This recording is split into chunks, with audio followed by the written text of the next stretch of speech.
It's kind of crazy because it's 2021 and pretty much no GTO school has really good pre-flop ranges. I think pretty much up to this point, everyone has been taking some sort of shortcut, mostly because of memory requirements. But now, as we are getting deeper into the solver era, algorithms are getting better, preflop ranges are getting more accurate, and I think it's about time to start making some major upgrades. And so if you are a member over at Overnight Monster, you can see that I've been playing a lot with my favorite pre-flop GTO app, Simple GTO. There's going to be a link below for 10% off Simple GTO products and packs for like GTO solves if you are so interested in going down this path. But this is, going to be one of the times where I've created as complex a possible pre-flop heads-up solve as possible so I can get the most accurate solution. This is assuming 8 big blind rake, so this is probably, the ranges that you're going to want to play at, like 15 no limit. Although I will say, having solved this for very low rake, like these ranges are pretty much going to be representative of the overall strategy that you're going to be playing in different rake structures. It's simply going to be a couple combinations of hands are going to be played differently. We're going to open 40 to 45% of hands. That seems very, very normal. And our opponent is going to fold 45% of hands, which is, very, very standard. But what I'm mostly interested in is what is the composition of hands that 3-bets and flats. And so in the big blind versus small blind, we can probably describe the 3-betting strategy as hyper-polarized. That is, there's going to be some hands that are going to be, very clear value hands, 9s plus, king jack suited, but a lot of the other hands that you're going to be 3-bet are complete BS, right? So you're going to be taking 10-2 suited, ace-3 offsuit, ace-2 offsuit, and really going to be pounding your opponent with those really junk hands, but you're going to be flatting a huge amount of the times with like your higher strength medium hands like king queen offsuit, ace jack offsuit, even ace 10 suited are going to be flats in position.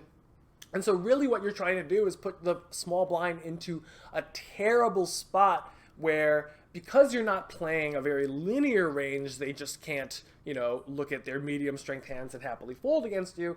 They have to recognize that you're playing generally very strong hands or very weak hands, and so they're incentivized to play quite a lot of hands against you. But really, what this allows is two things.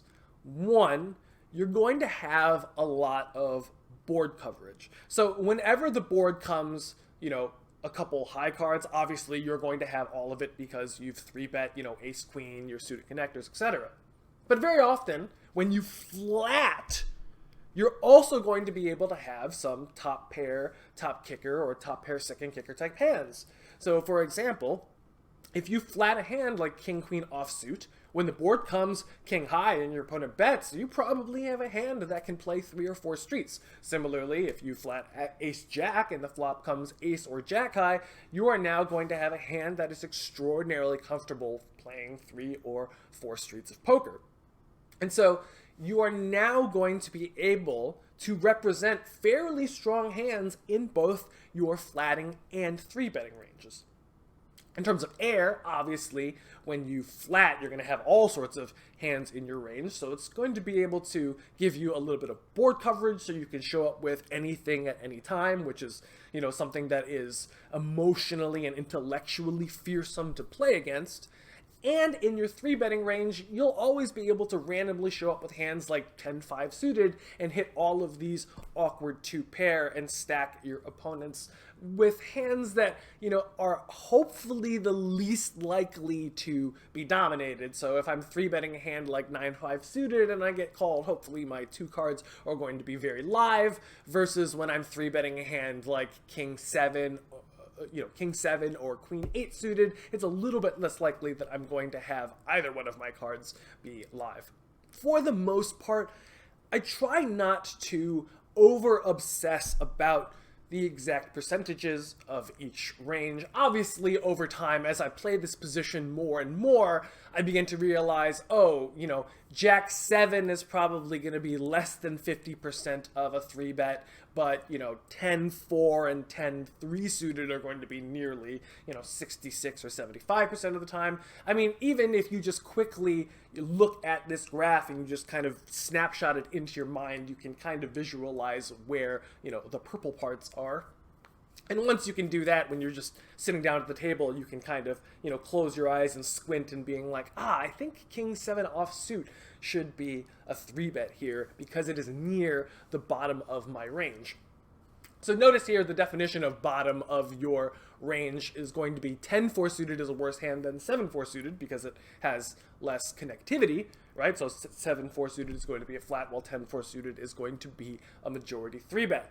That's a very easy way to play. I'm near the bottom of my range, so I should be turning those hands into bluffs instead. What is going to be kind of important is that big blind versus small blind has a ton of mixing involved with the majority of its range, and so slowly beginning to develop this ability to mix all of your hands with confidence is something that takes a little time. But if you have, you know, any kind of experience playing hyper-polarized big blind versus small blind strategy previously with slightly different ranges, this is not going to be very new to you. So if you're a beginner and the small blind raises, always remember you should be 3-betting an extremely diverse amount of air-type hands near the bottom of your range, and you should be flatting nearly all of your medium-strength hands. This is going to disagree slightly with other players' solves, as I've pointed out in like some chat rooms and forums. You know, my solves disagree with other players, possibly because of different bet sizings, probably because of different abstractions. But, you know, for example, I'm always going to be having solves where I 3-bet Queen Jack suited, which other people have pointed out that I am obsessed with. But this also does not 3-bet Ace 5 suited, which I've seen in multiple other commercial solves 3-bets 100% of the time here, which just doesn't seem to be right to me. Additionally, I've run this for those who are going to be technical nerds, using a ton of different sizings on the flop with a lot of kind of raise sizings. This is solved using 10,000, 100,000, 100,000 accuracy with 100 iterations per node. So I would like to think that these are some of the most accurate available solves. You know, we have things like, you know, after we raise and we get a call, we can donk the flop. Right, we have a bajillion bet sizings in 4-bet pots. We give our opponent the ability to like raise tiny, raise a little bit less than pot, and then ship. From my, you know, general research, it doesn't matter too much if you use, you know, like a small sizing, as long as you obviously have the ship, because, you know, in pile solver land, facing a small bet in a 4-bet pot, there's not going to be too many situations where we're going to want to raise under all in. But if you're ever wondering what, you know, futuristic solves look like, I think this is the most cutting edge ones available. I'm sure people are going to get into my comments and tell me that I am completely wrong about everything that I have just said, but this is how I am going to be defending the big blind against the small blind from now on in my own personal game. And so, you know, if it's good enough for me, then hopefully it's good enough for you, because otherwise, why would you be watching my channel?